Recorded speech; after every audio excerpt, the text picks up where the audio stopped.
आपको बता दें कि 25 फरवरी को गया जिले के चकरबंधा जंगलों के अंदर सीआरपीएफ के 205वीं वाहिनी कोबरा कमांडो द्वारा नक्सलियों के विरुद्ध अभियान चलाया गया। इस दौरान अभियान की एक टुकड़ी जंगल के काफी अंदर जा चुकी थी।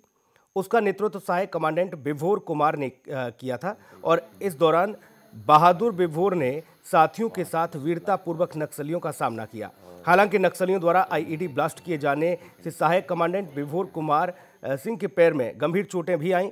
साथ ही समय समय पर आपको बता दें कि चॉपर जैसी विशेष सहायता न मिलने के कारण विभोर के दोनों पैरों को काटना पड़ा है। अब लोगों ने मांग की है कि विभोर समेत उनके परिजनों को, सहयोगियों को वीरता चक्र समेत अन्य सैन्य सम्मानों से सम्मानित किया जाना चाहिए।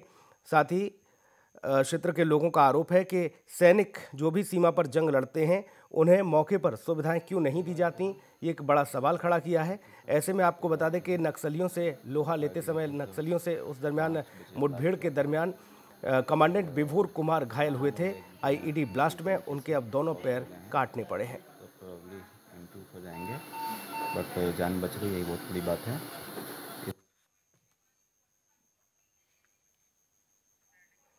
तो 25 फरवरी को गया जिले के चकरबंधा के जंगलों के अंदर आपको बता दें कि सीआरपीएफ के 205वीं वाहिनी कोबरा कमांडो के द्वारा नक्सलियों के खिलाफ अभियान चलाया गया था।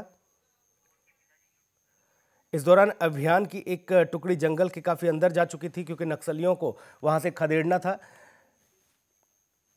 लगभग 5 बजे ब्लास्ट हुआ था और दोनों लेग जो हैं एंकल के नीचे से लॉस्ट हो गए हैं। तो आईईडी ब्लास्ट में घायल हुए कमांडेंट विभोर के पिता इस वक्त हमारे साथ फोन लाइन पर मौजूद हैं।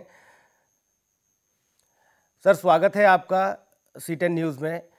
इस पूरे घटनाक्रम को अगर देखा जाए तो जाहिर सी बात है कि सरकार को इस ओर ध्यान देना चाहिए और जो भी जवान सीमा पर लड़ते हैं या फिर इस तरह की ऑपरेशंस में जो शामिल होते हैं उन्हें विशेष तौर पर सहायता और सुविधाएं मुहैया कराई जानी चाहिए। और यहाँ ये पूरा घटनाक्रम हुआ है। मैं आपसे समझना चाहूँगा परिवार की क्या इस समय मानसिक स्थिति है?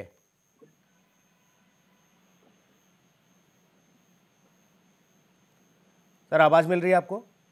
हेलो जी, मैं समझना चाहूँगा आपसे एक पिता की जुबानी, जो कि बेटा जब नक्सलियों से लड़ता है, जख्मी हो जाता है, उसके पैर काटने पड़ जाते हैं। मैं आपसे समझना चाहूँगा इस पूरे वाक़ये को। सर, ये तो बहुत गर्व की बात है कि हमारा बेटा बहुत बहादुरी से लड़ा। उसमें कोई हमको दुख नहीं है, लेकिन दुख तब हुआ जब उसको 22-23 घंटे तक कोई हेल्प नहीं मिलता है उसको सही जगह पर मेडिकल सुविधा के लिए। वो गया में ही बहुत देर तक पड़ा रहा, रात भर पड़ा रहा, आधा दिन पड़ा रहा। इसके बाद दोपहर के लगभग व्यवस्था लोग किए और अब लेट के चलते उसका कुछ ज्यादा नुकसान हुआ। इसका हमें बहुत मलाल है। इस बाबत आपने क्या बात कही, उच्च अधिकारियों से संपर्क किया और अभी फिलहाल क्या स्थिति है विभोर की? अभी स्थिति तो डॉक्टर के अनुसार खतरे से बाहर है। वैसे तो पैर कट ही गया है जी, लेकिन अभी भी उसको काफी, अभी कल भी ब्लड चढ़ा है और 2 बार ऑपरेशन थिएटर में ले जाया गया। उसमें जो भी सड़ा गला अंग थोड़ा थोड़ा कई बार काट पीट लोग कर रहे हैं। अब बहुत बढ़िया नहीं कहा जाएगा, इसे लोग डॉक्टर खतरे से बाहर बता रहे हैं। दिलेश्वर जी, ये भी जानना चाहूंगा, पैर काटना पड़ा है बेटे का? जी जी, एक पैर या फिर दोनों पैर? दोनों पैर सर, दोनों पैर। जी, अब ऐसे में आप लोग मांग कर रहे हैं कि इनके जो सहयोगी हैं उनको वीरता चक्र या फिर अन्य सैन्य सम्मान जो हैं उससे सम्मानित किया जाना चाहिए। इस बाबत कोई आप लोगों को आश्वासन मिला? वही तो सर, हम लोग आस लगाए हुए हैं कि इतना होने के बाद भी गृह मंत्रालय की तरफ से कोई अधिकारी नहीं आए। सीआरपीएफ की तरफ से तो अधिकारी आए थे अपने स्तर से, जो वो बोल रहे हैं कि जो हमें करना होगा करेंगे, लेकिन सब कुछ तो गृह मंत्रालय के अधीन है ना। हम तो यही चाहेंगे कि उस वीरता के लिए हमारे बच्चे को कुछ न कुछ मिले पारिश्रमिक। जी, क्योंकि जाहिर सी बात है अब जिन कदमों के सहारे वो आगे बढ़ रहे थे जंगलों में नक्सलियों को खदेड़ने के लिए, वो कदम थम गए थे क्योंकि आईईडी ब्लास्ट हुआ था, जख्मी हो गए थे। सहायता आप बता रहे हैं कि उस दरमियान उस तरह की मिली नहीं कि चॉपर वहां पर पहुंचता है या उनको तुरंत रेस्क्यू करके मेडिकल सुविधाएं उनको मिलती हैं, ऐसा कुछ देखने को नहीं मिला। आप बता रहे हैं बिल्कुल नहीं मिला। 12 से 15 घंटे तक वो गया में ही पड़े रहे, वहां पर इलाज शुरू नहीं हुआ। इस तरह की लापरवाही को क्या मानते हैं? क्योंकि सेना के जवानों को लेकर तो बड़ी मुस्तैदी से कार्रवाई की जाती है, बड़ी मुस्तैदी से रेस्क्यू किया जाता है।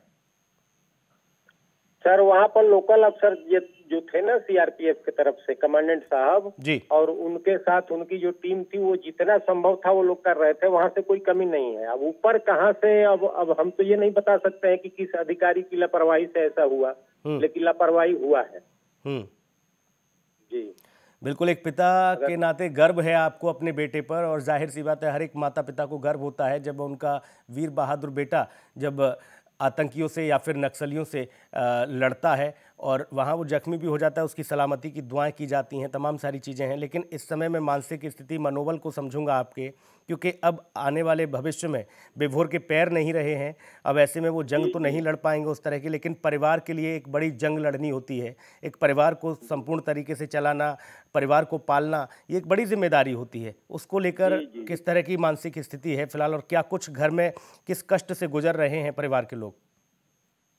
अब इसका तो सर आप खुदे अंदाजा लगा सकते हैं, शब्दों में हम लोग क्या कहेंगे जी। अब वही है कि सारे लोगों की दुआएं हम लोगों के साथ हैं, और जिसको जो जैसा बन पड़ रहा है अपना हेल्प कर रहा है। हमें सरकार से अच्छा है कि सरकार क्या करती है।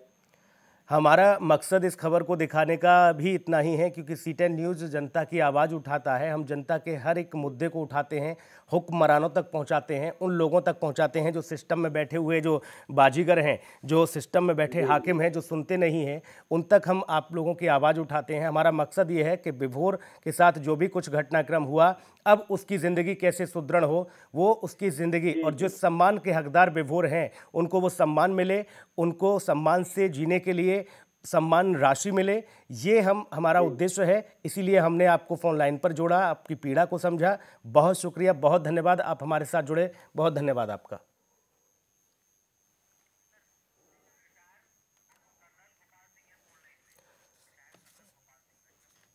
रक्षा विशेषज्ञ रिटायर्ड कर्नल गोपाल सिंह इस वक्त हमारे साथ जुड़े हुए हैं। कर्नल साहब, बहुत स्वागत है आपका C10 न्यूज़ में।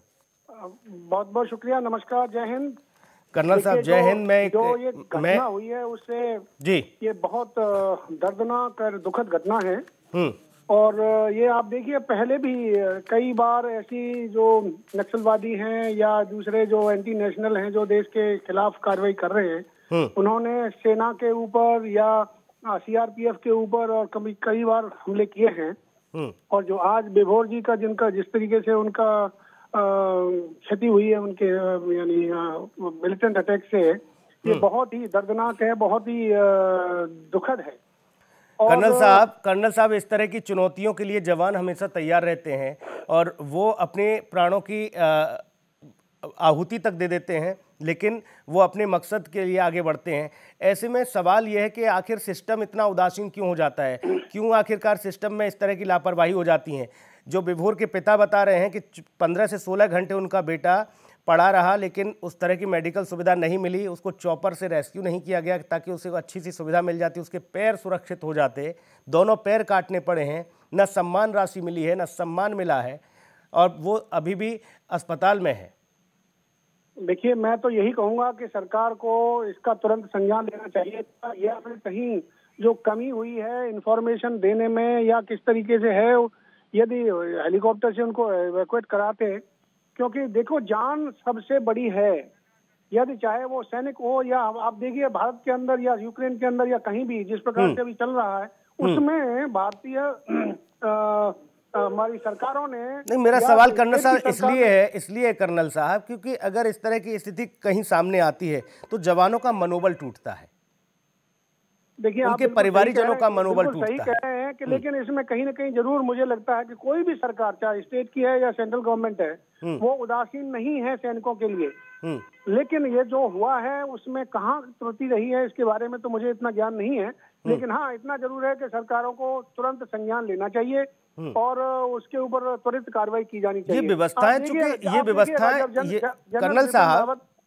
कर्नल साहब, ये व्यवस्थाएं तो खुद कंपनियों के पास रहती हैं, बटालियनों के पास रहती हैं, चाहे सीआरपीएफ हो या फिर बाकी अन्य वो हो, उन सब के पास ये व्यवस्थाएं रहती हैं। इस दरमियान मैं ये जानना चाह रहा हूँ, ये सिस्टम की लापरवाही मानी जा रही है या फिर सरकार की?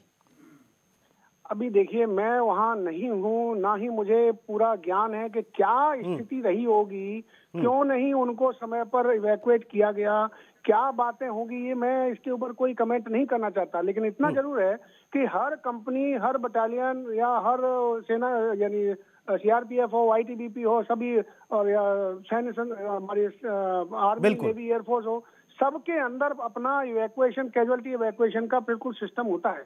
लेकिन लगता यह है कि कहीं न कहीं किसी भी चीज में, किसी रूप में कोई अब परिवार को चिंता ये है कर्नल साहब, परिवार को चिंता ये है कि कहीं उनका बेटा, पैर तो दोनों गवा ही चुका है, कहीं गुमनामी के उन गलियारों में न खो जाए। जिस सम्मान का, जिस सम्मान के साथ उसको जीना है अब आगे, उस परिवार को लेकर पैर दोनों गवा चुका है, वो उस सम्मान को प्राप्त करेगा, उसको वो सम्मान मिलेगा, नहीं मिलेगा, ये बड़ी चिंता परिवार के सामने है। मैं आपके माध्यम से मैं सरकार को और सेंट्रल गवर्नमेंट को या हमारे जितने भी अधिकारी हैं उनको अनुरोध करना चाहूंगा कि हमारे सैनिक का पूरा सम्मान मिले, उसको उसकी जो भी राशि मिलनी है वो उनके पैर चले गए, ये तो बहुत दुखद है। लेकिन यदि उनके सामने आगे जो भी यानी सरकार की तरफ से दिया जाता है वो मिलना चाहिए। और पेरेंट्स को भी हम आश्वासन देना चाहते हैं कि हमारी सरकारें ऐसा नहीं करती कि उनके खिलाफ यानी कोई ऐसी बात हो, लेकिन पूरी उम्मीद है कि सरकार इसका संज्ञान लेते हुए त्वरित कार्रवाई करेंगी। चलिए कर्नल साहब, बहुत शुक्रिया, आप हमारे साथ जुड़े, बहुत धन्यवाद आपका।